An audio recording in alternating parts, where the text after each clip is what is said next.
And this morning's Scramble Flashback is brought to you by Downtown Stillwater.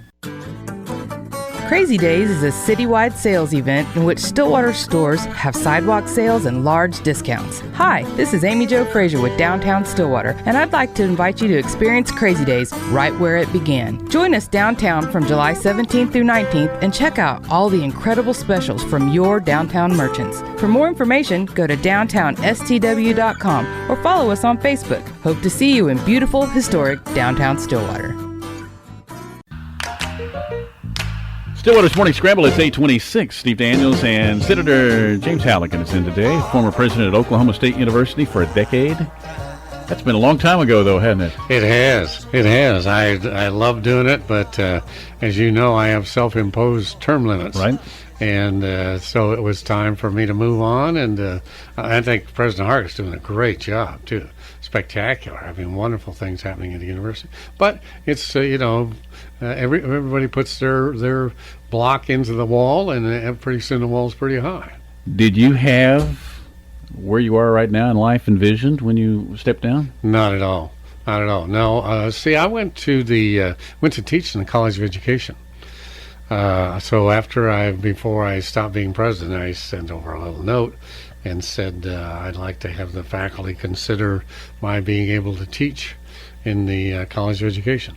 The reason being that I think the public schools are terribly important. I mean, I could have gone to chemical engineering, but sure. I feel the public schools, if we don't do better in the public schools, it is not that our public schools have been doing poorly. It is that the rest of the world, emulation is the highest form of flattery, and the rest of the world has emulated us, and they are passing us. And so we got to get with it. It's just that simple. So, now you did your paradox at the first of the show. Now yes. Quote that again. What is it? Progress paradox? Yep. Progress paradox means that when you look forward, we are heading into the abyss of disaster. Dark days are ahead. And when you look back, it's amazing, but everything has gotten better. There's been some bumps in the road, but Stillwater's gotten better, the university's gotten better. We tend to be all gloom. All gloom. Do you think that is that any different than it was 50 years ago, where we always have this mindset, or is it because, with the 24-hour news cycle, you turn on the news, you do see the violence in the schools and all that stuff. But I think as far as the amount of injuries in school, it's actually down. That's correct. Is that correct? Remember one time we had the discussion whether or not violence was increasing or decreasing in the world? I showed you Pinker's, but I brought by Pinker's article. Yeah, you left an article for me. That's right. Yeah. I'd forgotten that. But when you watch it and you see it firsthand, you think, oh, what's happening in the world? But it's not anything new. Well, you have to remember now, the Roman circus was blood and gore. I mean, they had lions and tigers eating people out there, and they filled up the arena. People love it. Right. We love it. In other words, I don't think we can blame the news organizations. They are in a business, all right? A business of attracting eyeballs. That's what they do, all right? And so what will we watch? And so they lead off with what happened in the police department, what happened in the fire department, who shot who. And we literally can look in on the entire world. That's right. And if nothing happened in Oklahoma City, then they go to Istanbul. Right. And they find something bad that happened in, Kazakhstan or something like that. And it doesn't mean it's not terrible, but we're just aware of it now. That's right. And you just go back to the Bible. The Bible's pretty violent. Oh, absolutely. Absolutely. And, of course, this is certainly of my time, probably not yours. They used to have something called the atomic clock. And it had how many seconds to midnight we were before we would have Armageddon, all right?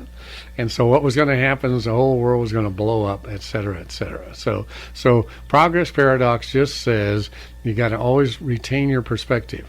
Things are getting better, and the reason they're getting better is that we really criticize things that don't work. And it's sort of like my son who's the airline pilot. Right. I mean, let's see, I think your odds of getting killed in an airplane crash are less than your odds of being elected president of the United States.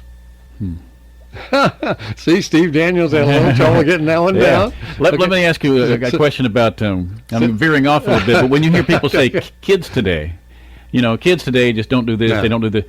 Are kids today any better or worse than they were 50 or 100 years ago? If you believe in evolution like I do, all right, they can't have changed. They're exactly the same as you and I, all right?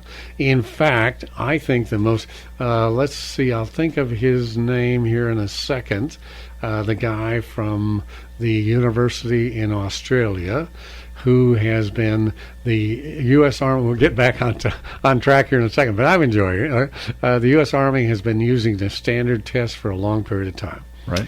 And therefore, we can look at what is happening to the intelligence quotient of people in general. It is slowly increasing. We are getting much smarter than our grandparents were. Why is that? Better nutrition. We know a lot more. Better nutrition. We brush our teeth so we don't get those nasty things that inhabit our parts of our brain, et cetera, et cetera. So, I mean, we're getting slightly taller. Everything. So from a nutritional point of view, we're just a lot smarter. So therefore, we are smarter. And not only that, the key thing is to have a rigorous criticism system.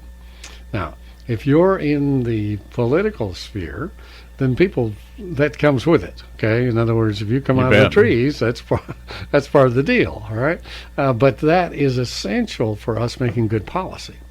And so having freedom of the press and a vigorous system of criticism is what is so important to improving our economy and our lifestyle. Sort of like improving airplanes. You've gone to Washington a lot, right? Yes. I know. I don't know what building in the Smithsonian this is, but there's a political room, and it's called the Slant, I think. Have you been in that room? And the room is at an angle, but they have these political ads, usually from the Civil War and the presidential election of Abraham Lincoln. Oh, yeah. You talking about tacky, politically incorrect, mean-spirited. Yes. I mean, we don't dwarf that now. I mean, it was just as mean, if not meaner, then. No question about it. No question about it. If, from my perspective, this is just Halligan's interpretation. When you look at some of the founding fathers and how they debated each other, and then when you see what happened to Abraham Lincoln, I mean, called him a monkey. They did all sorts of. Some of the cartoons were really very racist stuff, and they're very, very bad. Okay, and he just sort of walked through all of that. I don't think we tolerate that now. In other words, we have truth squads that come out, and I think one of the races in particular in Oklahoma, I think there was a lot of backspin on the ball. I think when somebody went negative the first time, that just accelerated the problem. Right. I think having more people participating in this discussion is a way to get a better outcome.